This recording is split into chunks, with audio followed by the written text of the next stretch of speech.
Bonsoir, Mesdames, Messieurs. Bienvenue à ce débat électoral dans la circonscription Gaspésie et les Îles-de-la-Madeleine.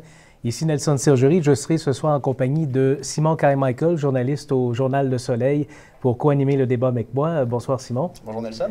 Ce débat est organisé plutôt par la Tourisme et Commerce Rocher-Percé en collaboration avec la télévision communautaire de Grande-Rivière, TV-CGR, également diffusé en direct à la télé et sur la page Facebook de la télé. Alors, ce soir, les 5 des 6 candidats sont avec nous. Nous avons, par ordre alphabétique, le candidat du Bloc québécois, Guy Bernatchez, qui est avec nous. Nous avons aussi la candidate libérale, Diane Leboutillier, la candidate du Nouveau Parti démocratique, Lisa Fong, le candidat du Parti conservateur du Canada, Jean-Pierre Pigeon, et enfin, le candidat du Parti populaire du Canada, Christian Rioux. Quelques règles qui ont été établies pour ce débat. C'est bien important de savoir exactement comment ça va se passer. D'abord, les gens, vous ne le voyez pas à la maison, mais il n'y a aucun panneau, aucune pancarte, aucun dépliant politique qui a été affiché. Il n'y a pas de public non plus dans la salle en raison des règles sanitaires actuelles. Les candidats se sont engagés à respecter les mesures sanitaires. Les candidats s'engagent aussi à respecter le temps de parole qui leur est alloué. Les candidats se sont engagés à respecter le modérateur qui interviendra au besoin lorsque des interventions seront trop longues ou si les candidats ne respectent pas ou s'interrompent et s'empêchent de s'exprimer. Aucune note électronique n'est permise, ce sont des notes manuscrites seulement. Pour le bénéfice des téléspectateurs, Mme Leboutillier, M. Bernatchez et Mme Fong sont avec nous en présentiel. M. Pigeon et M. Rioux sont avec nous par lien Zoom, alors vous allez les voir apparaître de temps à autre à l'écran. Tout de suite, présentation de chacun des candidats. Pour commencer, le tirage au sort a déterminé que c'était Jean-Pierre Pigeon du Parti conservateur du Canada qui allait parler. Monsieur Pigeon, vous avez 1 minute pour vous présenter. Merci, M. Sergerie. Bonsoir à tous. Je me présente Jean-Pierre Pigeon, le candidat du Parti conservateur dans notre comté. Je suis résident de Sainte-Anne-des-Monts, marié, 3 enfants, 4 petits-enfants. J'occupe la fonction de conseiller financier en placement et en assurance vie depuis 45 ans. J'ai été sur le conseil d'administration du Musée de la Gaspésie lors de son expansion, le musée Exploramer. Je suis bénévole au hockey depuis une 40aine d'années. Alors, M. Erin O'Toole m'a rejoint après son investiture pour me demander de me présenter pour une 3e fois. Il me rejoint, mon parti est plus au centre qu'avant. Alors, j'ai accepté. Et j'en suis à ma 12e élection, mais à la 3e en titre de candidat. Alors, essentiellement, j'offre mes services à la population de Gaspésie et les Îles-de-la-Madeleine. Merci beaucoup, M. Pigeon. Maintenant, au tour de la candidate libérale, Diane Leboutillier. À vous la parole. Bonsoir tout le monde. Merci pour l'organisation du débat. Comme toute la population du comté le savent, j'en suis présentement à un 3e mandat que je sollicite afin d'être votre député pour la Gaspésie et les Îles-de-la-Madeleine. Pourquoi une élection? Bien, c'est important parce qu'en 2019, lorsqu'on a fait la dernière élection, on n'était pas du tout en période de pandémie. Personne n'aurait pu imaginer ce qui allait se passer. On a fait des investissements majeurs.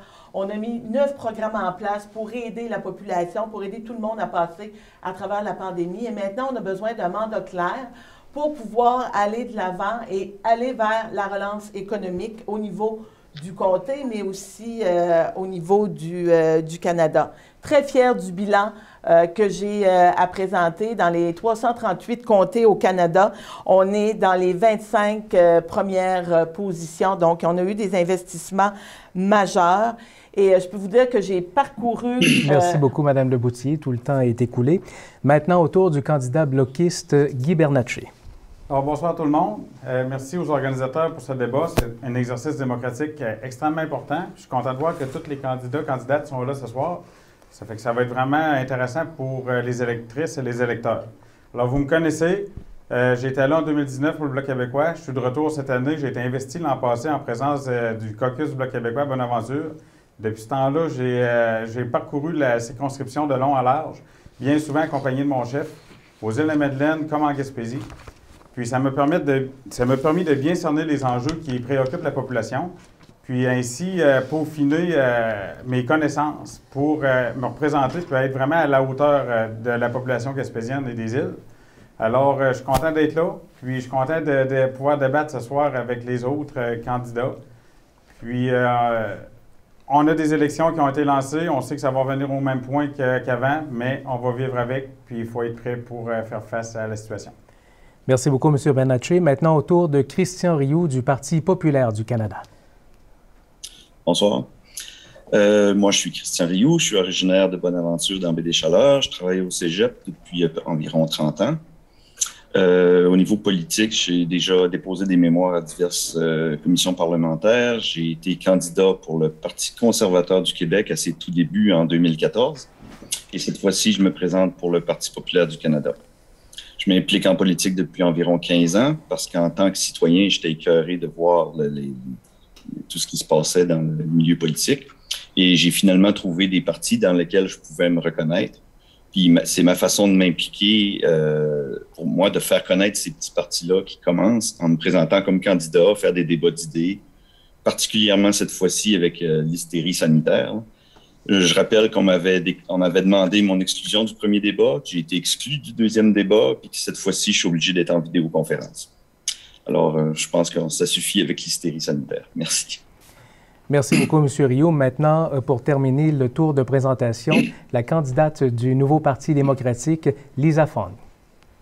Oui, bonjour. Mon nom est Lisa Fong. Je suis étudiante en génie mécanique et je fais aussi un micro-programme en droit, juste parce que c'est dans mes intérêts, le droit. Je suis québécoise, je suis née ici et j'ai été élevée ici. Donc, québécoise canadienne de première génération. Je suis représentante des femmes au GNDQ, les jeunes néo-démocrates du Québec. Et moi, personnellement, je me bats pour tout d'abord la préservation de l'environnement, les droits humains, les personnes racisées, les personnes autochtones, des Premières Nations, les femmes, les Québécois qui en ont marre de se faire prendre pour des abrutis. Merci beaucoup, Mme Fong. Alors voilà, les candidats et candidates se sont présentés à vous ce soir. Maintenant, place aux échanges, au débat. Alors, Simon, le premier thème qui sera débattu ce soir, ce sont les enjeux locaux. Oui, certainement. Dans une campagne aussi serrée que celle qu'on vit présentement, les enjeux uniques de chaque communauté pourraient avoir une importance capitale pour l'issue de la course. Donc, on lance le débat sur ce thème-là, sur le thème de nos enjeux locaux. Et pour commencer, la première question générale, Pêche et Océan Canada a récemment décrété une saison de pêche automnale au homard pour la zone 21B, près de la communauté autochtone de l'Istourouche.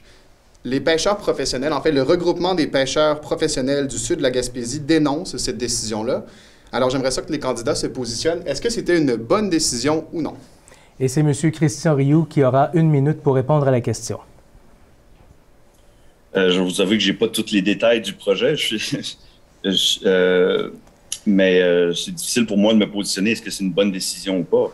Mais c'est certain que le rôle du fédéral, ça va être d'être un intermédiaire pour avoir des discussions certainement là-dedans. On n'a pas à intervenir et décider oui ou non, mais il faut être un intervenant et être à l'écoute des partis pour voir qu'est-ce qu'on peut faire. Merci, M. Rioux. M. Bernatchez, 1 minute. Est-ce que c'est une bonne idée ou non? Moi, ce que je considère important dans ce dossier-là, c'est que tout le monde aurait dû être assis à la table des décisions et pas arriver avec une nouvelle règle comme ça à la face des pêcheurs sans avoir été consulté. Quand on dit qu'on est de consultation régionale, il faut vraiment être en lien avec ce qu'on dit. On sait que le homard, l'automne, il est plus fragile, il est mu, donc il mange plus, il est plus facile à capturer. Alors, il faut que tous les pêcheurs soient vraiment mis dans le processus décisionnel pour donner leur opinion, pour pas que la population de crabes, je peux dire ça, soit vraiment mise en péril pour une action comme celle-là. Maintenant, les Autochtones, les Premières Nations ont le droit à avoir la pêche de subsistance et des permis commerciaux, j'en remets pas sans doute, mais c'est de mettre tout le monde à l'œuvre pour prendre les bonnes décisions à ce niveau-là. Merci beaucoup, M. Bernatchez. Au tour de Jean-Pierre Pigeon du Parti conservateur du Canada, est-ce que c'est une bonne idée? Dans un premier temps, comme M. Bernatchez, je suis d'avis qu'il aurait fallu que les pêcheurs autochtones et non autochtones soient sensibilisés, soient consultés avec Pêche et Océan Canada. Avec la tournée que j'ai faite auprès des industriels et des pêcheurs, il semble que non. Peut-être que nous aurons des réponses à ce sujet-là par Mme Leboutillier. Mais moi, en ce qui me concerne, il y a vraiment eu des problèmes au niveau des pêches, pas simplement au niveau de ce que l'intervenant vient de dire, là, mais dans l'ensemble des maritimes, la Gaspésie fait partie des maritimes, puis sensiblement, on a les mêmes problèmes qu'avec autochtones et non autochtones. Et la pêche est vitale pour notre comté. Merci beaucoup, M. Pigeon. Au tour maintenant de Mme Fong du NPD. Oui, donc je pense que mon chef, M. Singh, l'a rendu très, très clair au débat des chefs. On veut la réconciliation avec les peuples autochtones. Donc ça veut dire leur donner leur droit de traiter comme ils sont nés avec. Merci beaucoup. Et en terminant, Mme Leboutillier du Parti libéral du Canada. Bien, écoutez, comme tout le monde l'a mentionné, je constate que personne n'est au courant de l'enjeu dans la région. D'ailleurs, M. Bernatchez l'a déjà dit publiquement que c'est un enjeu qu'il ne connaissait pas. On sait que la réconciliation pour la Gaspésie, l'Est du Québec et les Maritimes ne passera pas par la culture du canola, mais va bien passer par le secteur des pêches. On s'entend là-dessus.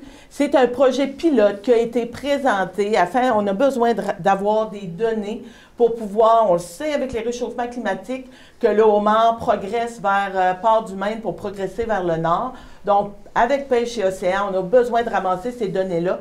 Il y a des ententes spécifiques aussi qui ont été prises pour chaque journée de pêche à l'automne dans le secteur qui comporte 6 pêcheurs. Un pêcheur blanc, 5 pêcheurs, 5 permis de pêche des communautés Micmac. Pour chaque journée de pêche à l'automne, on a 7 journées de pêche qui sont retirées au printemps au niveau des permis de pêche. Donc, c'est une excellente décision qui a été prise et on va continuer de travailler avec le secteur de la pêche en Gaspésie. Maintenant, place à la question ouverte sur ce sujet. Simon? Monsieur Bernatchez, c'est à vous que cette première question s'adresse. Comment est-ce qu'on peut jumeler préservation de la ressource tout en donnant accès aux communautés autochtones à leurs droits ancestraux puis qu'ils revendiquent? Alors, vous avez 1 minute pour démarrer la réponse et par la suite, le débat s'enclenche. C'est bon. C'est facile. Il faut concerter, il faut faire une table de concertation avec toutes parce que là, on divise pour mieux régner. On l'a vu en Nouvelle-Écosse. Qu'est-ce que ça a fait? Le premier ministre libéral a déclenché des élections. Il n'était pas à l'écoute des pêcheurs. Qu'est-ce qui lui est arrivé? Avec 10 points d'avance au début, il a perdu.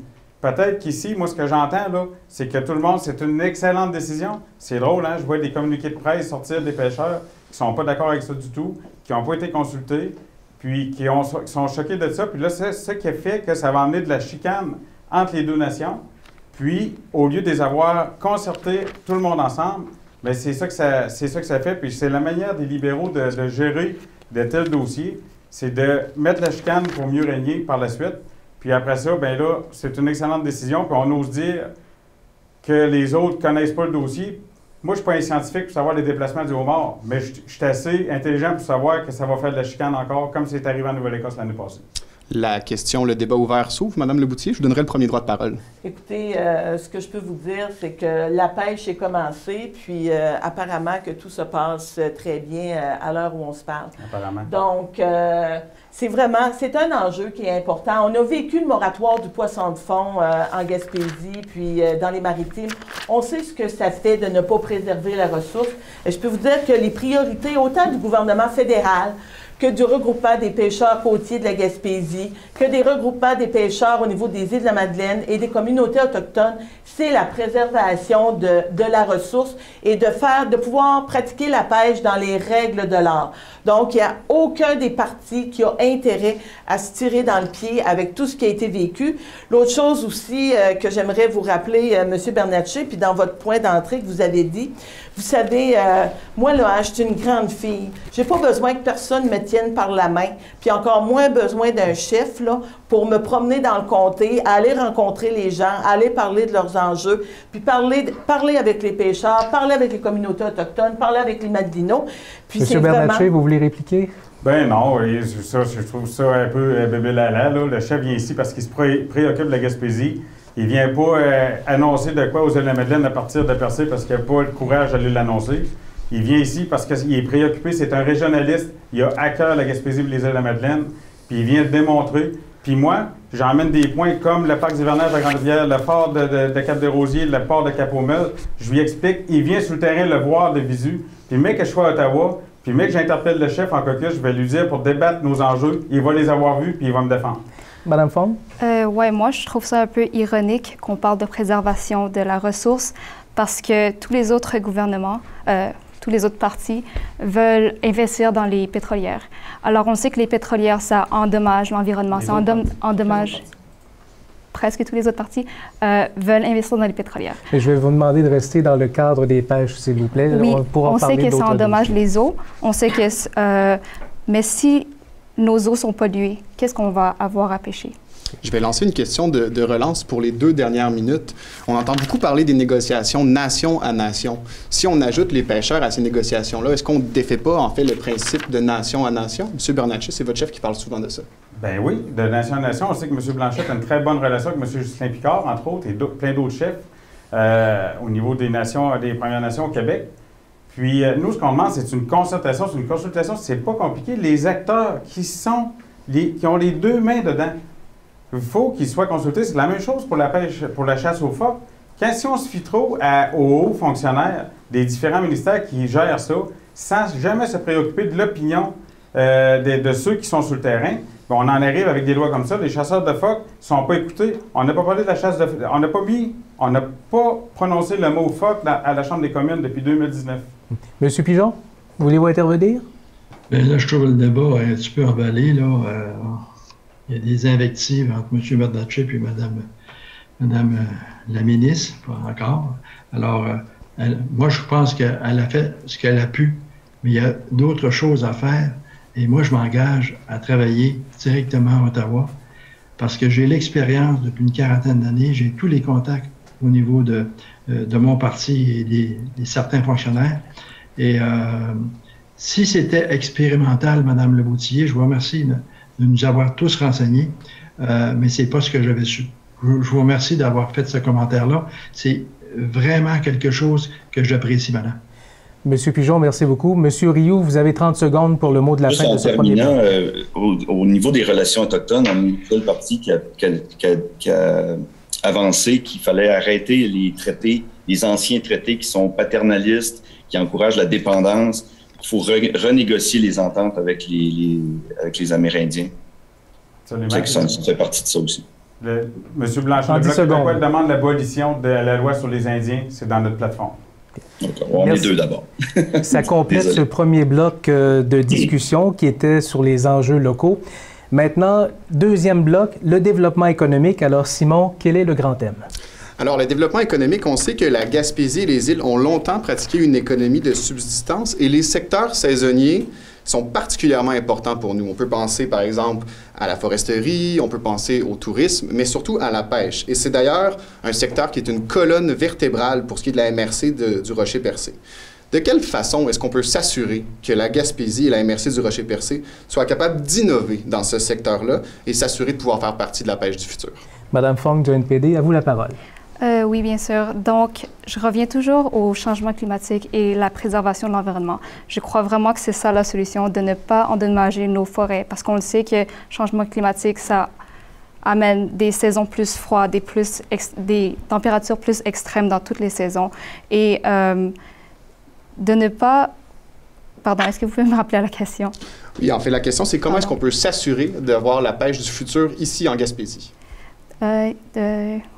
De juste conserver la nature telle qu'elle est et de ne pas endommager les ressources pour notre futur et le futur de nos enfants.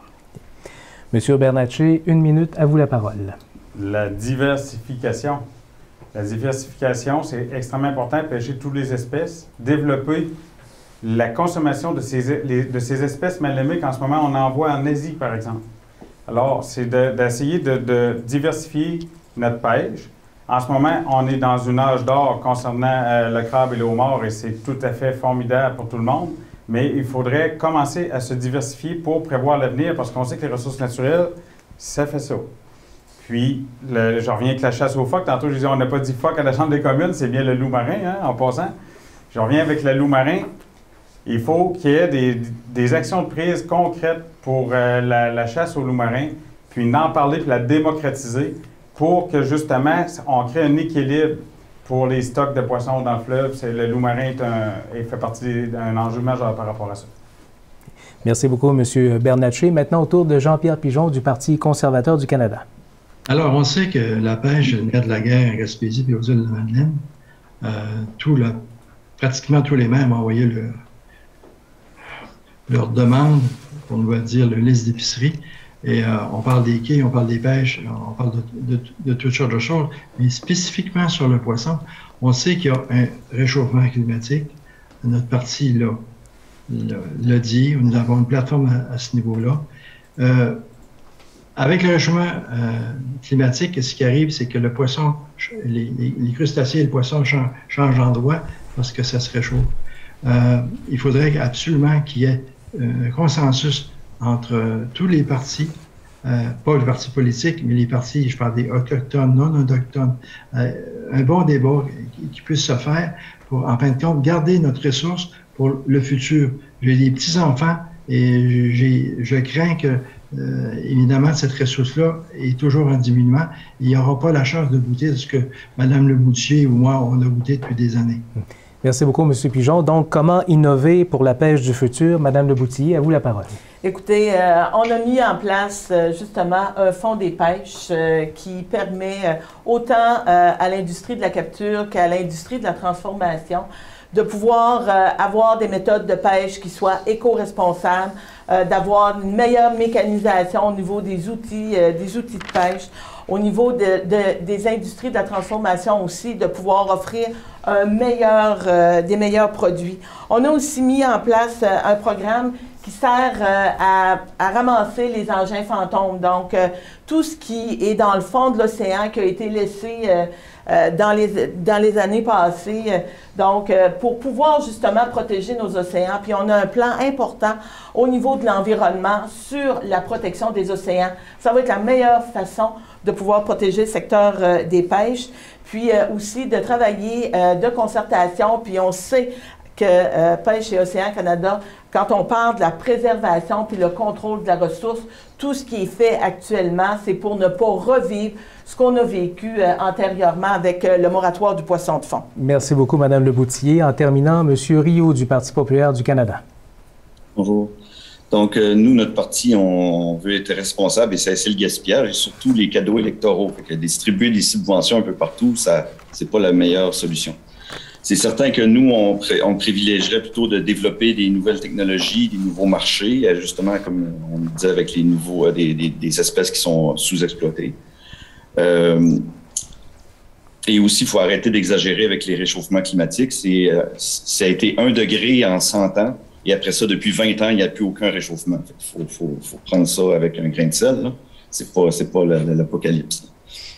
Et aussi, ce qu'on suggère, c'est de décentraliser vers les régions des agences fédérales, surtout dans des domaines reliés aux ressources naturelles, aux pêches et tout ça, parce qu'il y a des instituts qui sont situés en ville qu'on voudrait décentraliser et favoriser le travail à distance pour les employés gouvernementaux qui pourraient s'établir en région et être proches de l'industrie.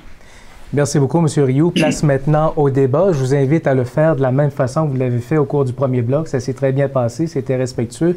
Alors, Simon, quelle est la question pour lancer ce débat? Bien, la question, tout d'abord, va s'adresser à Mme Fung du nouveau Parti démocratique. On l'a beaucoup entendu parler dans la dernière année. Le dossier de la grue portique, juste ici, à quelques mètres derrière nous, à Grande-Rivière, a fait couler beaucoup d'encre, surtout chez les pêcheurs, sans tomber dans une chicane qui doit payer entre le fédéral et le provincial. Qu'est-ce que Ottawa peut faire pour financer ce genre de projet-là? OK. Tout d'abord, je voudrais juste m'excuser. Je ne connais pas les termes extrêmement précis. Je viens de ville, comme vous le savez tous. Je ne sais pas qu'est-ce que le phoque fait en été ou le mouvement des baleines, je ne sais pas. Mais il y a des solutions. Le déversement d'encre. Comment est-ce que le fédéral et le gouvernement provincial peuvent s'entendre pour financer des projets de pêche? Pour financer les projets de pêche. Est-ce que vous souhaitez qu'on passe la parole à quelqu'un d'autre? Oui, s'il vous plaît. Alors, M. Bernatchez, peut-être? Bien sûr, ce dossier-là, je le connais bien, puis il me tient à cœur, puis je l'ai prouvé. J'ai même emmené le chef, il y a quelques jours, direct sur le terrain, pour qu'il concède des visus quel était le dossier qu'on parlait avec les deux maires, M. Roberto Blondin, Gino Cyr et M. Joël Berthelot, qui ont bien expliqué à Yves-François quelle était la problématique. Puis, on sait que le Fonds des pêches, oui, c'est un programme qui a été mis en place, mais on dirait que c'est juste pour être sûr de ne pas en dépenser tout l'argent qu'il y a dedans. Ils l'ont mis tellement compliqué, avec tellement de contraintes, qui est tellement difficile aussi à monter pour des associations qui, bien souvent, n'ont pas des personnes ressources pour monter les programmes. Alors, il y a eu une mauvaise écoute là. On sait que les pêcheurs ont ramassé 500 000 $ en fonds pour aller de l'avant. On demande 1,8 million au fédéral. Ils ne sont pas capables parce qu'ils s'en font genre des virgules. Parce que Mme Leboutier, ça en remet à Mme Bernadette Jordan, qui est en passant, soit dit en passant, très en danger chez elle. Alors, ça prend de la volonté. Tout ça pour dire que ça prend de la volonté d'un candidat, d'un politicien, pour pousser des dossiers de la sorte. Parce qu'à un moment donné, si tu es capable de donner 5,3 milliards pour l'hydroélectricité à Terre-Neuve, tu es capable de trouver 1,8 million pour les pêches à Grande-Rivière. Mme Leboutier, vous voulez répliquer? Écoutez, premièrement, là, pour avoir une grue portique, ça prend une cale de halage. Je ne sais même pas si M. Bernatchez sait ce que ça veut dire. Et l'autre chose aussi, ce qu'on n'a pas actuellement sur le quai de Grande-Rivière. Donc, ça fait qu'il y a du travail qui se fait. On travaille de concertation avec les gens dans le milieu. Et je peux vous dire qu'au niveau du Fonds des pêches, les critères ont été établis et par l'industrie de la transformation et par les pêcheurs, par le fédéral et par le provincial. Et tout le monde, à l'unanimité que j'ai rencontré, puis je vous inviterai, M. Bernatchez, à aller rencontrer M. Normand chez vous, qui était un expert dans le secteur des pêches, puis qui pourrait vous parler de votre quai, puis votre port de mer. Oui, qui est vraiment mal en point. Là, vous comptez. Qui est vraiment mal en point. Merci de Et là, vous mentez, parce que je les ai rencontrés hier, j'étais chez vous, pour rassurer justement les gens, le fait que j'allais continuer de travailler avec eux. Comme le port de Cap-des-Rosiers. Donc, le dossier de la grue portique, puis on ne peut pas actuellement avoir de grue portique à Grande-Rivière. Il n'y a pas de cale de halage. La responsabilité du fédéral, c'est de travailler sur le quai, les cales de halage et ce qu'il y a dans l'eau. Il y a des champs de compétences qui appartiennent aux provinces. Puis au niveau du gouvernement du Québec, ça ne peut pas être quand ça fait ton affaire, c'est ton champ de compétences. Puis quand ça ne fait pas ton affaire, c'est le champ de compétences qu'on garoche encore là, dans la Cour du fédéral. On va respecter les champs de compétences.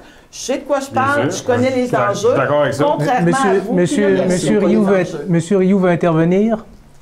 Encore moi, je pense qu'il faut rappeler le rôle du fédéral qui doit agir dans ses juridictions et ne pas empiéter sur les autres. Et surtout, le rôle du député, c'est d'être à l'écoute des besoins des entreprises, des organismes et des élus pour faciliter l'accès à des programmes existants, pas en inventer des nouveaux à chaque fois. S'il y a des programmes existants, que les gens en profitent, et on va faciliter l'accès à ces programmes-là, mais pas en inventer d'autres. 15 secondes, M. Bernatchez. J'aimerais ajouter qu'il y a une cale de halage, je sais quoi, parce qu'il y en a une à Cap-aux-Mules qui est mal en point, que les pleins de vie sont faits pour la faire. On a une grue portique neuve de 300 tonnes qui est en train de rouiller dans le parc. Puis on n'est pas capable de s'en servir pour l'inaction du fédéral. Puis ici, j'avais 50 personnes à l'État Mont-Louis, où je suis maire, où je connais bien M. Normand.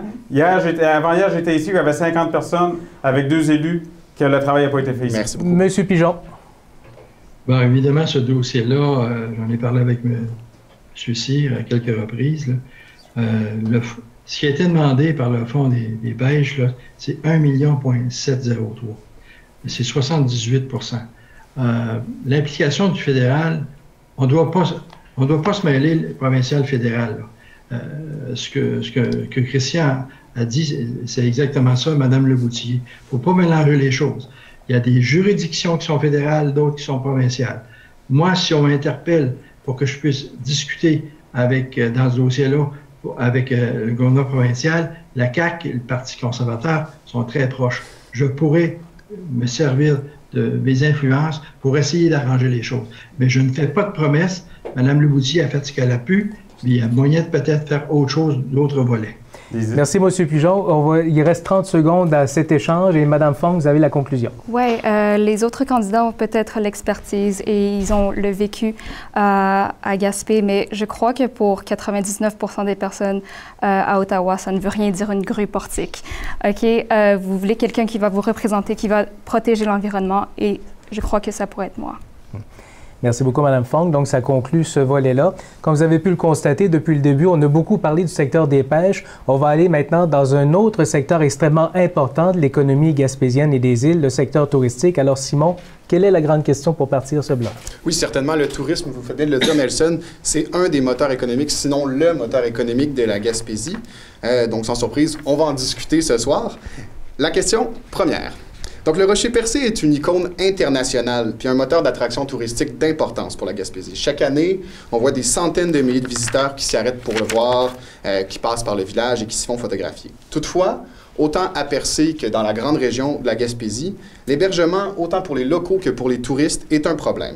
Qu'est-ce qu'on propose pour développer l'hébergement touristique et résidentiel en Gaspésie?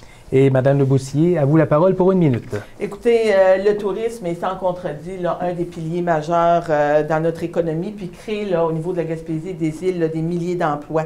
Puis c'est vraiment, là, pour nous, c'est une fenêtre sur le monde, puis on a travaillé très fort pour faire en sorte de développer un tourisme international.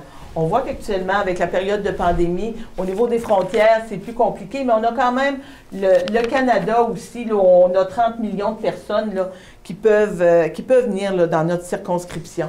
Il y a des investissements majeurs qui se sont faits à Percé, quand on regarde au niveau du quai de Percé. Quand on regarde, parce qu'on parlait tantôt des ports pour petits bateaux, c'est aussi un attrait touristique. Rivière-au-Nord, la capitale des pêches, 2,7 millions. La coopérative de Mont-Saint-Pierre, le bioparc de la Gaspésie, Avalanche Québec. On a investi dans les infrastructures des aéroports, au niveau d'aéroports de Gaspé, 5,3 millions. 5 secondes. Donc, on va continuer de travailler de concert et avec les municipalités, le gouvernement provincial de concert avec le fédéral. Monsieur Rioux, du Parti populaire du Canada. Nous, notre parti, on n'est pas pour les subventions et les cadeaux électoraux. On trouve que c'est un gaspillage éhonté. Souvent, les subventions vont à des gens qui n'en ont même pas besoin, mais ça sert à faire des belles paroles dans les campagnes électorales.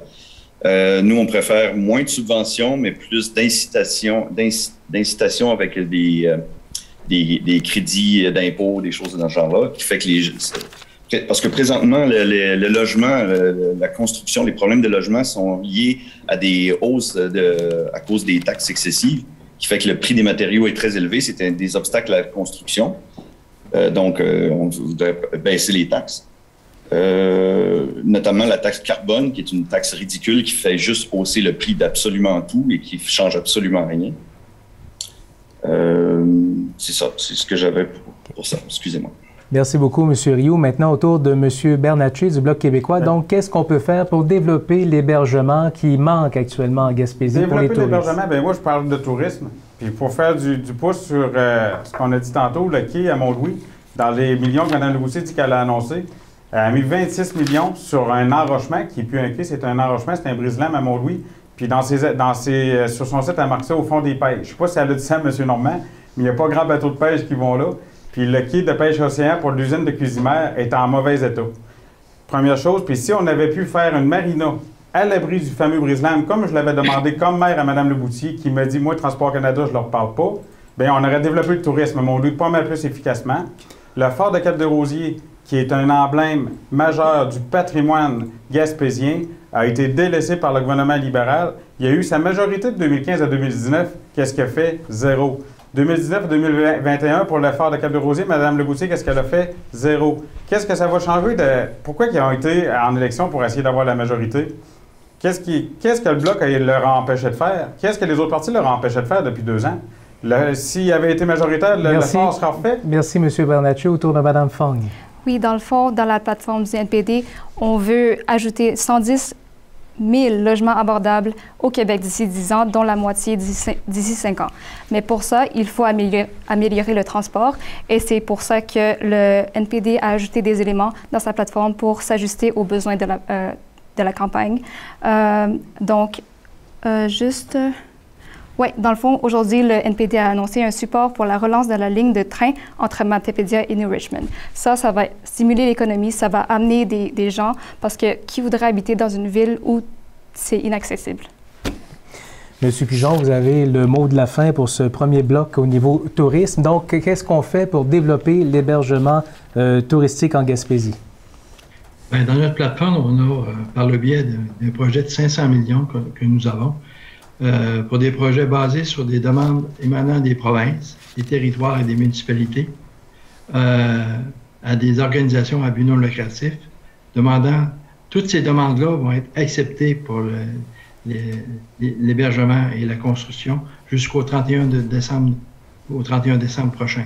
Alors, nous avons ça dans notre plateforme et je veux aborder quelque chose, qu'est-ce qu'on pourrait faire parce que au niveau du tourisme, là, ça a été bon dans les 2 dernières années.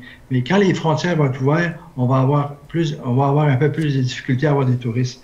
Ce qu'on a, c'est on veut donner une aide, faciliter l'accès de crédit pour les entreprises touristiques dans un premier temps, mais dans le secteur, mais pour les gens, avoir un crédit d'impôt de 15% des dépenses jusqu'à concurrence de 1 000 $ par personne pour les gens qui vont voyager à travers le Canada. Alors, si tu as dépensé 1 000 $, tu vas avoir 15% de ça jusqu'à... Si, par exemple, tu as dépensé plus, c'est un crédit pour stimuler, pour aider l'économie dans le tourisme. Merci beaucoup, M. Pigeon. On est maintenant rendu à la période de questions ouvertes où les échanges sont permis. Alors, Simon, donc, on aborde un peu, on chevauche 2 thèmes avec cette question. Certainement, et moi, je ne vous cacherai pas que c'est ma question préférée de la soirée. Alors, les changements climatiques pourraient créer des opportunités en Gaspésie, en fait des opportunités de développement économique et touristique. Selon les études, notamment Ouranos, en 2050, la Gaspésie pourrait être l'une des rares régions à avoir un véritable potentiel hivernal digne de ce nom. Comment est-ce qu'on peut préparer la conception d'un Whistler de l'Est canadien? Monsieur Rioux, c'est à vous de lancer le débat. Vous avez 1 minute et par la suite, les autres candidats pourront échanger ensemble. Je rappellerais que, premièrement, comme je l'ai dit tantôt, il n'y a plus aucun réchauffement depuis à peu près 20 ans. Ça, c'est des faits. Vous pourrez aller le voir. C'est prouvé. Ouranos, je rappellerais aussi que ça, c'est les genres de personnes, les genres d'organismes qui profitent énormément des subventions. Justement, ils étaient sur le bord de la faillite. Même s'ils ont reçu des millions et des millions, ils étaient sur le bord de la faillite. Ils ont reçu 10 millions pour se faire renflouer, pour nous produire des études qui dit qu'il faut qu'il y ait encore des études. Donc, ils s'auto-justifient. Ça, c'est le genre de choses qui marchent pas avec l'alarmisme climatique. C'est justement, il y a plein de petits groupuscules comme ça qui entretiennent cette hystérie-là ils en profitent, autant idéologiquement, politiquement ou avec des fonds de recherche, des choses comme ça. Monsieur Rioux, vous me permettrez? En fait, si on enlève la question des changements climatiques de la question, comment est-ce qu'on peut développer le tourisme hivernal en Gaspésie? OK. Oui, mais sauf que comme on n'est pas à veille de le perdre, le tourisme hivernal, inquiétez-vous pas, on n'aura pas, quand il y a certains alarmistes qui disaient qu'on n'aura plus de neige, là, ça n'arrivera pas. On va en avoir encore en masse de la neige.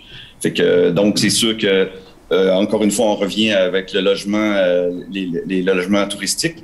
Moi, je pense que c'est au niveau municipal que c'est là que c'est le plus facile de gérer ces genres de problèmes-là et non pas au niveau du fédéral. Monsieur le fédéral a essayé de s'en mêler. Le fédéral a essayé je veux juste terminer une phrase. Le fédéral a essayé de s'en mêler et ils ont investi 70 milliards dans un projet pour faire des logements et ils ont construit 63 000 maisons avec ça. C'est ridicule. Monsieur Bernatchez. On va revenir avec le tourisme hivernal. Alors, je suis bien placé. Je suis maire de Saint-Maxime-du-Mont-Louis. On a fait un plan récréo-touristique pour faire développer des activités au niveau des 4 saisons, mais spécifiquement l'hiver. Alors, il faut que le fédéral aide les municipalités, puis écoute vraiment les demandes des municipalités, qui n'arrivent pas avec des programmes à la dernière minute, ça prendrait des experts pour remplir ça, puis qu'on a à peu près 2 semaines, parce que c'est toujours annoncé à la dernière minute. Puis, au niveau des SADC, dans cette plateforme, le Bloc demande une augmentation d'argent versé aux SADC pour qu'elles continuent d'aider justement les MRC comme nous à Mont-Louis. On a eu beaucoup d'aide de la SADC pour faire des études de faisabilité. Puis, il faut que la SADC ait encore plus de moyens, puis qu'être à l'écoute des municipalités qui peuvent s'occuper de ce développement-là. Puis, les municipalités peuvent se mettre ensemble puis développer un créneau tout le long de la côte gaspésienne. Madame Loutier, vous voulez répliquer? Oui, merci. Vous devriez dire merci beaucoup, Diane, d'avoir travaillé pour aller chercher 10 millions de dollars pour le tourisme hivernal, puis de faire en sorte que chez nous, On a eu des surfaceuses pour entretenir les sentiers de motoneige. Merci beaucoup, la ministre Joly, puis tous les ministres autour de la table, puis les députés du Québec d'avoir travaillé pour faire en sorte que les SADC ont eu beaucoup plus d'argent pendant la pandémie pour aider les entreprises. Donc, vraiment, là, j'apprécie que vous me dites qu'on fasse vraiment un beau travail. Et l'autre projet qui est majeur, quand on regarde au niveau d'allonger la saison touristique, c'est le projet des Chic-Chocs, du développement des Chic-Chocs qui vraiment est dans cette lancée-là de prolonger la saison touristique. On a plus de 140 gens d'affaires du côté de la Haute-Gaspésie qui appuient le projet, vont travailler avec les communautés autochtones, avec les communautés anglophones pour faire en sorte, M. Carmichael, de pouvoir répondre, j'espère de tout cœur, à votre projet, qu'on devienne le prochain Whistler du Québec. Vous aviez une question, M. Pouvez-vous m'en parler Bernatchez? du projet en Haute-Gaspésie, plus en détail, puisque je suis pas mal mêlé à ce dossier-là. J'aimerais en savoir plus de détails. Au niveau des Chic-Chocs, c'est de prolonger, c'est de pouvoir travailler à prolonger la saison touristique. Il y a un potentiel incroyable au niveau de la Haute-Gaspésie. Ben, vous avez Chic-Chocs dans votre cours. J'espère que vous connaissez le potentiel. On est assis autour de la table avec les promoteurs. On va être un bailleur de fonds, puis on va faire en sorte que la Haute-Gaspésie, c'est ça le rôle du gouvernement, monsieur.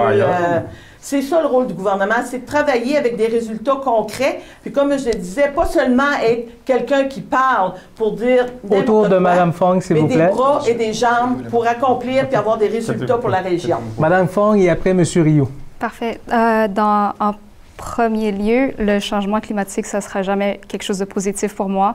Peut-être que vous êtes un peu plus déconnecté de la question parce que moi, je connais des gens qui ne veulent pas avoir d'enfants à cause du réchauffement climatique. Deuxièmement, j'ai entendu dire que je ne suis jamais venue à Gaspé pendant l'hiver, mais j'ai entendu dire que c'était très dangereux de se déplacer. Donc, peut-être ajouter des trains et des bus pour se déplacer entre les régions plus touristiques. Monsieur Rioux. Moi, je pense que donner plus de cadeaux électoraux puis ajouter plus de bureaucratie, c'est pas ça la solution pour aider aux touristes. Je suis désolé, mais moi, j'embarque pas dans ça. Monsieur Pigeon, vous avez 30 secondes en conclusion. Bien, écoutez, moi, j'ai entendu beaucoup de choses là, sur le projet de la Haute-Gaspésie, je le connais. Madame Leboutillier en a fait la mention. Merci d'avoir répondu à ma place, Madame Leboutillier, mais vous connaissez ce dossier-là. C'est très, très bien. La seule chose qui est importante de savoir, mesdames, messieurs, c'est que c'est du juridiction provinciale. Alors, quand il arrive quelque chose au niveau fédéral, des demandes, on passe par nos CADC. Ça, c'est très important. Et l'ajout qu'a fait Mme Leboutillier est correct. Mais il en faut encore plus. Et mon parti est prêt à le faire. Alors, le nerf de la guerre, c'est l'argent. Alors, comme je suis dans les finances depuis 45 ans, vous comprenez que je prends ça toujours par ce bout-là. Alors, ce dossier-là est important. Il n'y a pas juste les Chic-Chocs. Il y en a tout le tour de la péninsule. Je parle avec des personnes dans le privé qui ont toutes sortes de projets qui m'ont fait part 10 secondes, M. Pigeon. Plusieurs années. Alors, je ne prends pas plus de temps, là, mais le dossier de la Haute-Gaspésie, M. Bernatchez, moi, il me tient à cœur. Comme le temps nous permet, on a un peu d'avance sur l'horaire. Je vous laisse 30 secondes à Mme Leboutillier et en conclusion, M. Bernatchez. Je voudrais un bout pour Mme Fong, là, qui vient de la ville.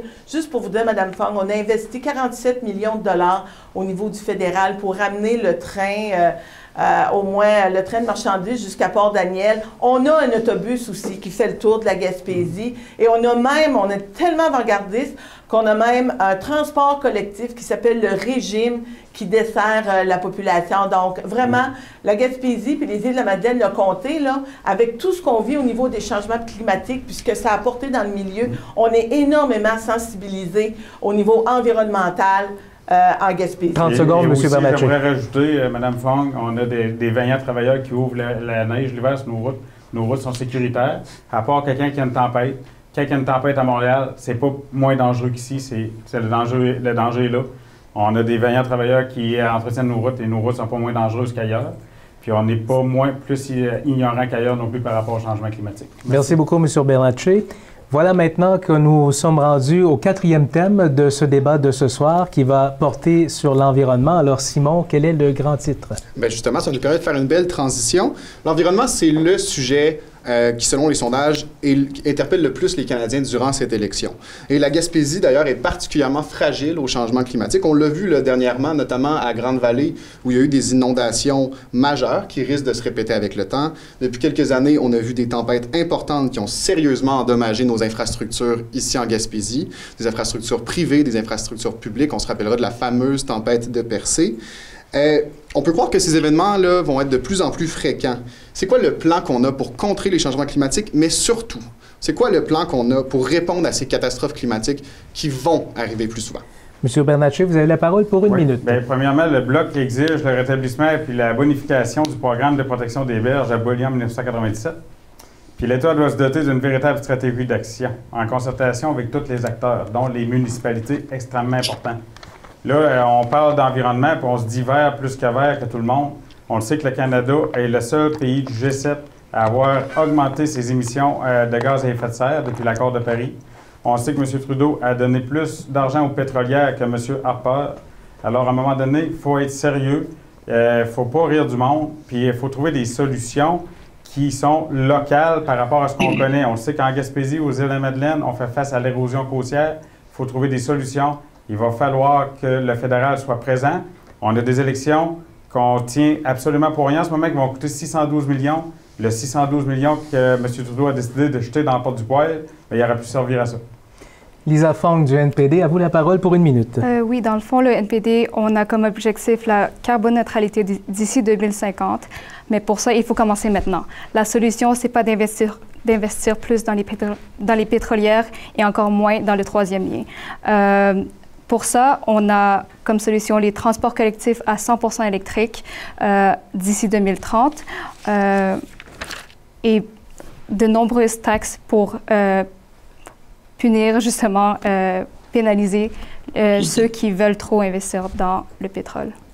Madame Leboutillier, à vous la parole. Écoutez, les changements climatiques, on a vu les conséquences en Gaspésie, aux Îles-de-la-Madeleine, avec l'érosion des berges. Puis, même le GIEC le dit, on a un plan qui a été déposé au niveau du ministère de l'Environnement pour justement protéger la planète, protéger le Canada dans son entièreté. Et on a mis en place aussi un nouveau programme qui a été accepté dans le dernier budget pour des projets qui concernent les plus petites municipalités qui vont de 1 million à 20 millions de dollars pour justement faire en sorte d'aider au niveau de l'érosion des berges. On a investi au niveau de l'énergie éolienne. On a développé cette expertise-là à travers le Canada. C'est chez nous, c'est à Gaspé, avec LM Wind Power, avec Energica, donc d'aller vers les énergies renouvelables. On travaille aussi avec les technologies de l'information et des communications au niveau du Technocentre pour vraiment développer au niveau des technologies vertes. C'est important. On est dans la recherche et développement au niveau de notre gouvernement, puis on va continuer de le faire parce que l'environnement nous tient à cœur. La parole appartient maintenant à Christian Rioux du Parti populaire du Canada. J'en aurais pour ça 20 minutes. Je vais essayer de mettre ça dans une minute. Premièrement, les gens, au niveau politique, c'est sûr que ça paraît bien parler d'environnement, etc. Tout le monde va être plus vert que vert, mais tout le monde mélange tout. Un événement météo, ça n'a rien à voir avec le climat. C'est n'importe quoi. Les changements, des événements météo, il y en a toujours eu, il va toujours en avoir. Ce qui est arrivé à Percé avec la grosse tempête, c'est parce que les gens avaient essayé de prendre du terrain sur la mer. Ils pensent comme si la mer allait jamais reprendre son terrain. C'est ridicule de penser pouvoir faire ça. Puis, vous n'avez même pas été voir les chiffres. Savez-vous c'est quoi la hausse du niveau des mers par année? Personne, vous n'avez jamais été voir ça. C'est 2 mm par année et ça n'a jamais augmenté. C'est la même augmentation depuis la fin de la dernière ère glaciaire. Ça fait 20 cm sur 100 ans. Ça paraît pas. Nos ancêtres l'ont vécu et ils s'en sont même pas aperçus. Ils se sont adaptés sans même le savoir parce qu'ils n'étaient pas assez idiots pour aller se bâtir sur le bord de la mer et faire de l'enrochement pour être sur le bord de la mer. La dernière minute appartient à Jean-Pierre Pigeon du Parti conservateur du Canada. Sur ces propos, je vais poursuivre. voici certains points que l'on a dans notre plateforme. Un compte d'épargne personnelle pour la réduction du carbone, la réduction des émissions industrielles, plus large, l'augmentation de l'utilisation du gaz naturel, la mise en place des normes sur les carburants faibles et à carbone, ça existe, l'augmentation du captage du carbone, l'augmentation du nombre de véhicules à émission zéro, puis avoir un tarif frontalier sur le carbone. Merci beaucoup, M. Pigeon. Place maintenant à la question ouverte. Simon? Mais justement, M. Pigeon, la question ouverte s'adresse à vous. Donc, mis à part le Parti populaire, le Parti conservateur est celui qui mise sur les cibles les plus basses de tous les partis dans son plan environnemental. On entend souvent parler, M. O'Toole, de son plan environnemental. C'est louable d'en avoir un. Cependant, pourquoi est-ce qu'on reviendrait à des cibles instaurées sous Stephen Harper? Comment est-ce qu'on justifie revenir en arrière sur des cibles de changement climatique en 2021? Premièrement, on ne revient pas en arrière. Présentement, toutes les cibles, tout le monde augmente leurs cibles, mais elles ne sont pas réalisées. Les cibles de Paris, évidemment, sont ceux qui sont atteignables. Alors, l'accord de Paris a été signé le 4 novembre 2016. Présentement, on n'est même pas arrivé à ce stade-là et c'est la surenchère. Alors, on ne recule pas. En finance, on se fait un objectif, on l'atteint. Après ça, on augmente. Alors, c'est pour ça que M. O'Toole a mis son pied à terre. Il a dit, nous, c'est les cibles de Paris.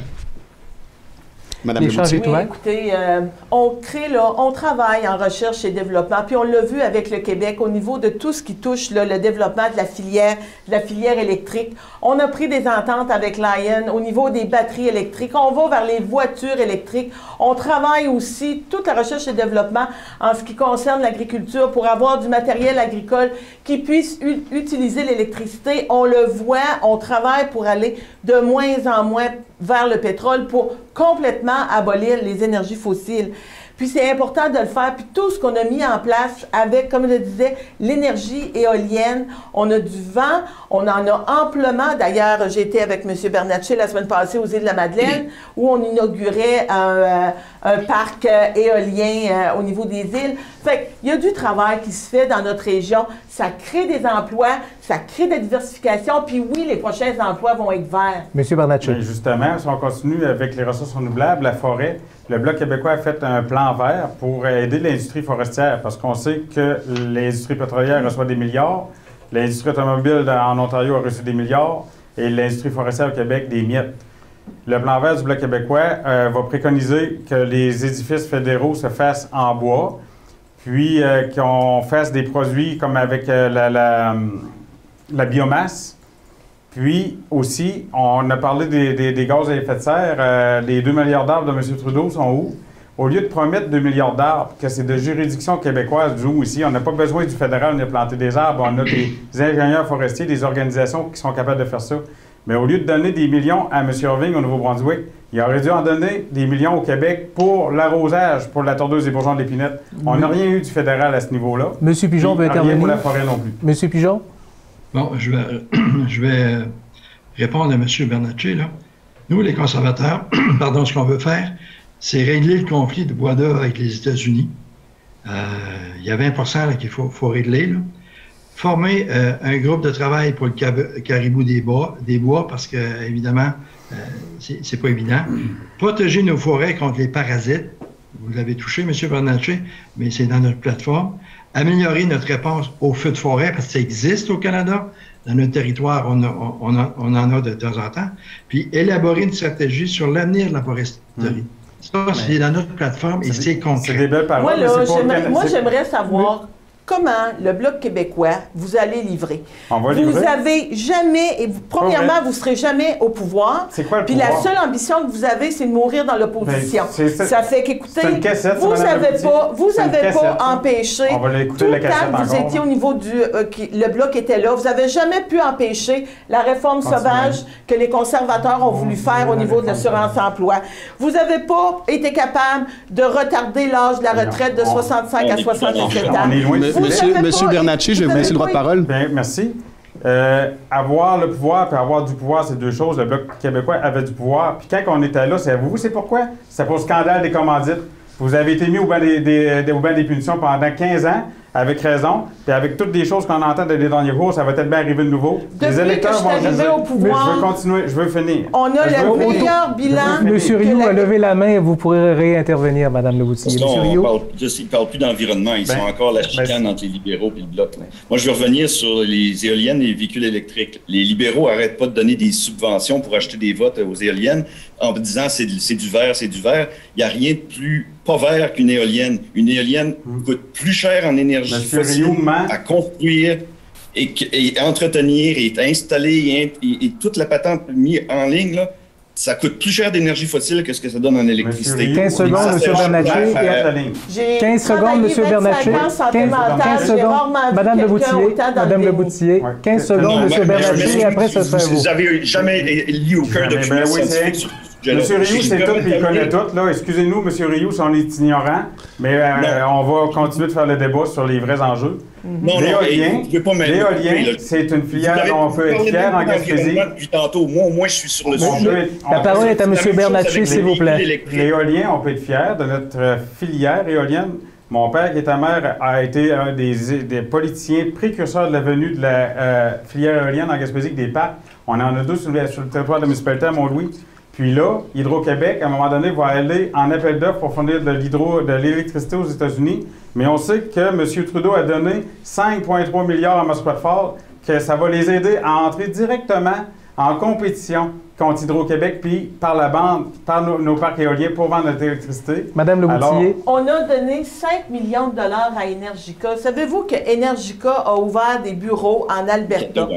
Fait qu'on est là vraiment au niveau de la recherche. Oui, ils ont ouvert des bureaux en Alberta. Mais je comprends, vous n'êtes pas au courant des enjeux dans le milieu. Je suis courant, mais parce ce qui se passe en Alberta, Energica, c'est en Gaspésie. Energica a ouvert des bureaux en Alberta, ça ne touche pas pantoute, puis je veux pas le savoir. Il y a des experts qui travaillent justement au bureau de Gaspé, puis des scientifiques qui travaillent au bureau de Gaspé.